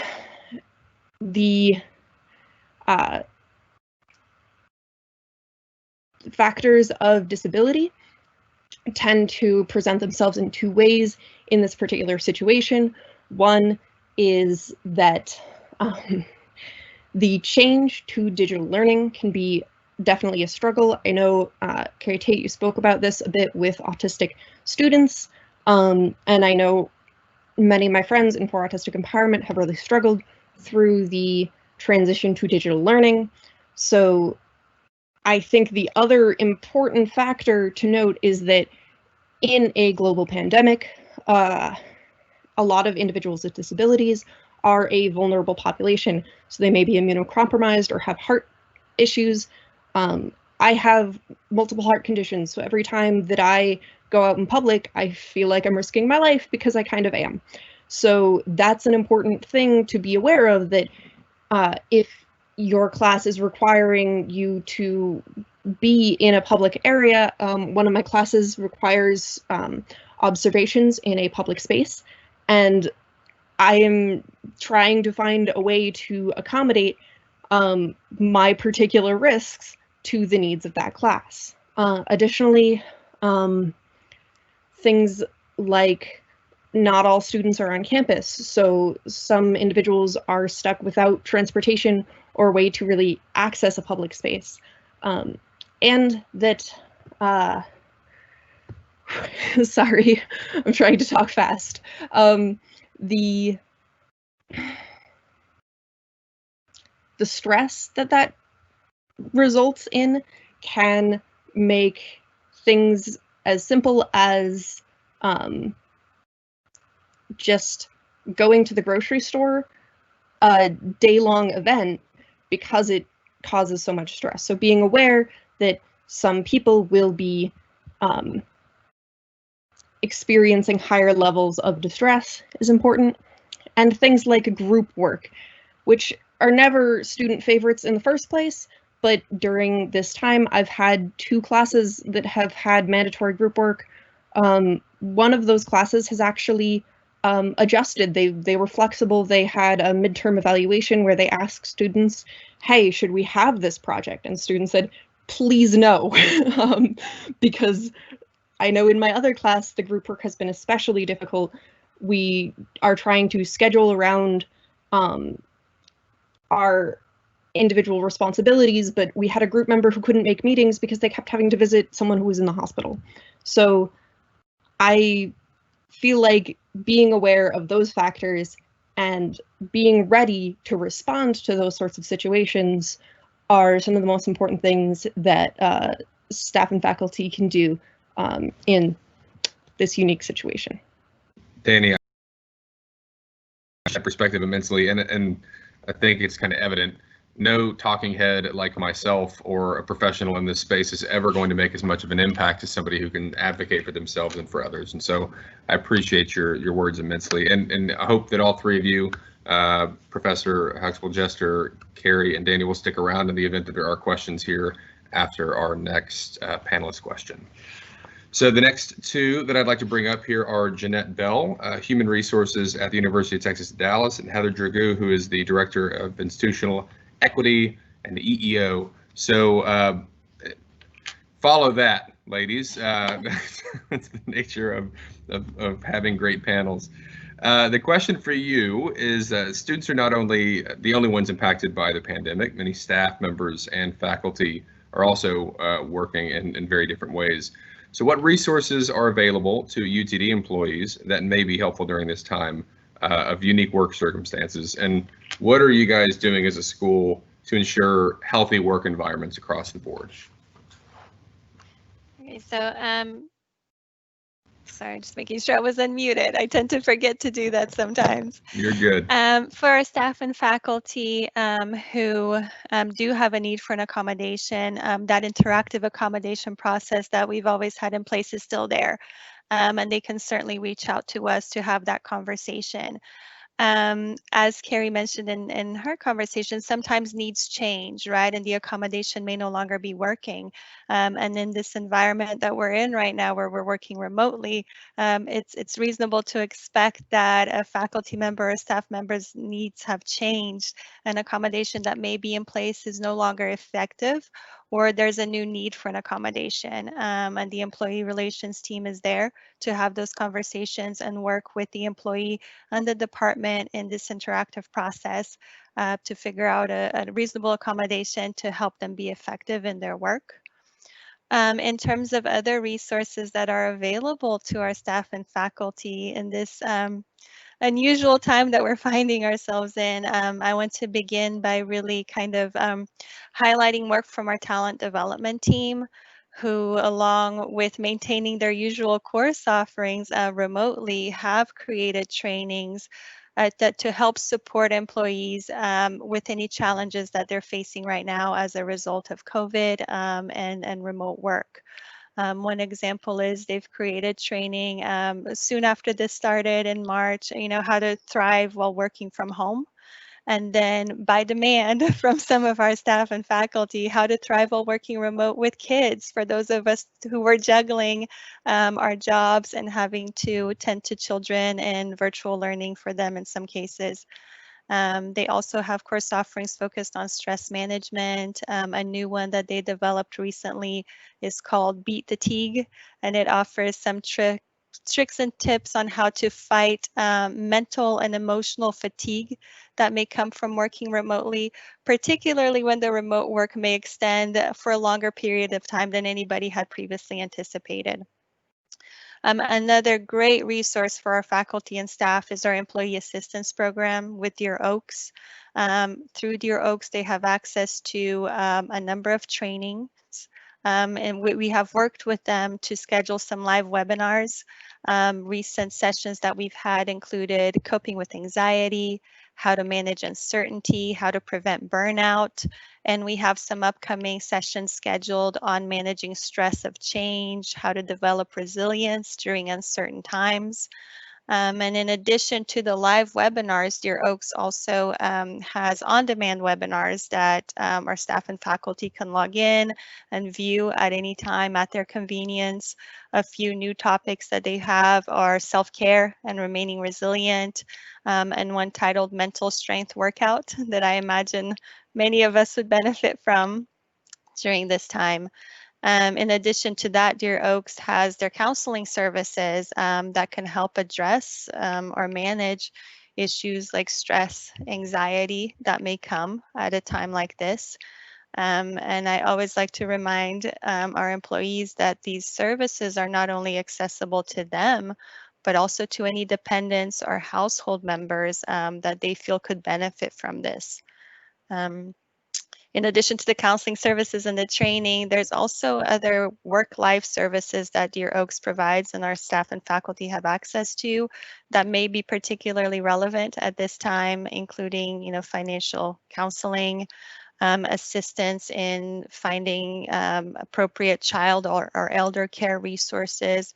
So there are a number of resources available that we hope our faculty and staff are utilizing at this time. And of course, they're always welcome to reach out to the employee relations team if there's anything in particular that they're struggling with, so that we can determine how can we help and what resources can we point them to. Great. Heather, same question from your perspective. Great job, Jeanette. So I just want to mention a couple specific technology resources that are available to employees.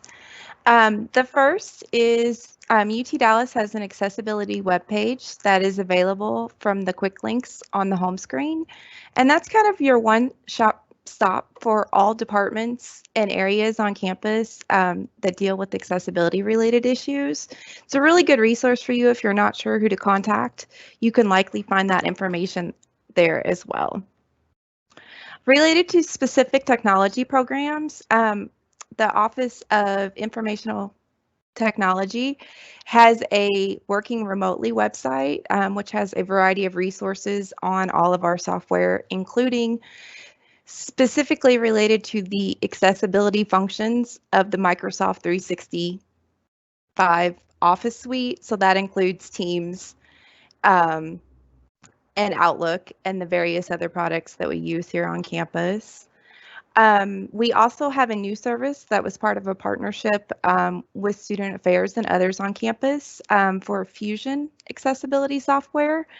And that is assistive technology that works on visual content. And so some of the things that software would allow you to do would be greatly magnify the size of your font on the screen. And it has high quality voice recognition and reading capabilities as well. Lastly, related to adaptive type technologies, the McDermott Library has a whole suite of equipment, software, and resources that employees can use, and they have librarians dedicated to those resources. You can find that contact information on that accessibility website that I mentioned. And lastly, in a slightly different direction, and to bring us back to something you said, Michael, at the top of the hour about staying connected. Working remotely is difficult for a variety of different reasons, but it can also be rewarding because it allows you flexibility that you may not have when you're constrained to your office at the time. But having that contact beyond just the people that you email or message on Teams daily can sometimes be a challenge. So I want to tell you about a couple other resources on campus for you to stay connected and to get involved in accessibility at UTD. And the first is the Universal Access Employee Resource Group that Christy Glaze is the president of. They have meetings generally the fourth Tuesday of every month, and Christy can correct me if I'm wrong. I believe they have a meeting coming up next week. If you have a disability or you're just interested in accessibility issues at all, I would encourage you to get involved with that group, make connections with your colleagues, and to help our institution become more accessible, to continue to evolve. The other resource is the Campus Accessibility Committee, and this committee includes faculty, staff, and students who kind of look at big picture issues and topics in which we can make recommendations that the university change and evolve as we grow. And if you're interested in learning more about that, you can contact the chair, which is Dr. Richard Scott, ask to come to a meeting. If you have a topic that you would like to present to the committee, things that we need to know about that maybe we're not currently focusing on, you're invited to do that as well. And then lastly, there are a lot of different ways to report issues on campus. Most of them are listed on that accessibility page that I mentioned, but I'll just give you one directly. You can always contact me to have a conversation about either things you're individually experiencing or things that you're seeing institutionally, whether they're on our physical campus or our virtual one, that you have ideas, suggestions, or you want things to be addressed. And you can reach me at my UT Dallas email, which is heatherdragu@utdallas.edu, or at the ADA coordinator email address as well. Thank you. Wonderful. Well, Appreciate the perspective. It's funny. Somebody said something earlier. I think it was Carrie mentioned that there are more students at the University of Texas at Dallas that have disclosed a disability than any other school in the country. And I'd just like to comment on, I don't think it's an accident that the university on an annual basis is having conversations like this. The topics are adjusting annually. They're always providing, I've been doing this forever, and I always learn something new and I have new perspectives. So I think the fact that the school is so focused on ensuring that this conversation continues and that students with disabilities and staff with disabilities are supported is probably the reason that there's 1,200 students that have openly disclosed. So again, it's a testament to great culture there and leadership. So what I'd love to do, I know we could probably do 4 hours worth of Q&A, but we're right up against the end of the hour. I know that we have a few more things to give away and then a closing from Dr. Fair. So I just, on the tail end here, want to thank everybody for allowing me to be a part of this and for allowing me to learn from everyone, to our keynote, Robert Millard, and to all of our panelists. Thank you very much. And I will hand it over to Dee, who is going to spin the wheel for some more prizes. So thank you, everybody. All right. Well, thank you to our wonderful panelists and our moderator. This has been a really enlightening event, but a big thank you to all of you that stuck with us to the very end. So you're in luck. You're going to have another chance to win. So before we spin that wheel again, I want to just take a moment to thank our generous donors for Imprint and Ms. Vanessa Fernandez, who generously donated lunch bags, water bottles, stylish toiletry bags, and makeup bags from Nordstrom. So we're going to give you guys a chance to win some of these wonderful prizes one more time. So with that being said, let's get back to the wheel of UTD fortune and spin that wheel. We have it up. We're getting it. We'll be there. We'll get there. I think they want me to sing that song again. Okay, there we go. Let's spin the wheel.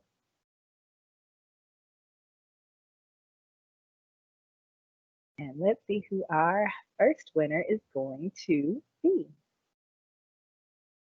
Congratulations is in order for Chase Uribe. I hope I pronounced your name correctly. I apologize if I didn't, but a big whoosh congratulations to you. You are our next prize winner. So our coordinators will be in contact with you soon with all the details on how to get your gift. Let's spin that wheel again. See who our second winner is going to be. We have a winner. It is going to be Mel Saucedo, a big orange and green. Congrats to you. We hope you enjoy your gift. We'll be in contact with you soon. And one final time for today, let's give that wheel one final spin and see who our winner is going to be.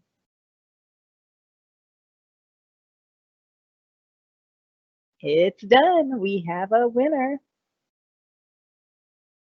And our big comic congratulations to Blair Taylor, who is our last winner for this event. So thank you guys again. Congratulations to all of our winners. Again, the coordinators will be in touch with you soon, so stay tuned. If you didn't win a prize today, it's okay. You're still a winner in our hearts. So thank you guys again for attending today's DiversAbility Employment Awareness Summit. And now I will turn it back over to our moderator.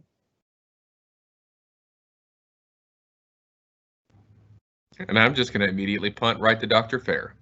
Well, it's been a pleasure working with everybody today and listening to the wonderful information that's been given. And I just want to say thank you all for attending. And I want to say thank you to Jasmine Johnson and to Rosie Peterson, who two persons behind the scenes who were responsible for getting this program together. I'm sure there was a lot of great information that's been given. So thank you all for attending, and go on and have a great day. Thank you.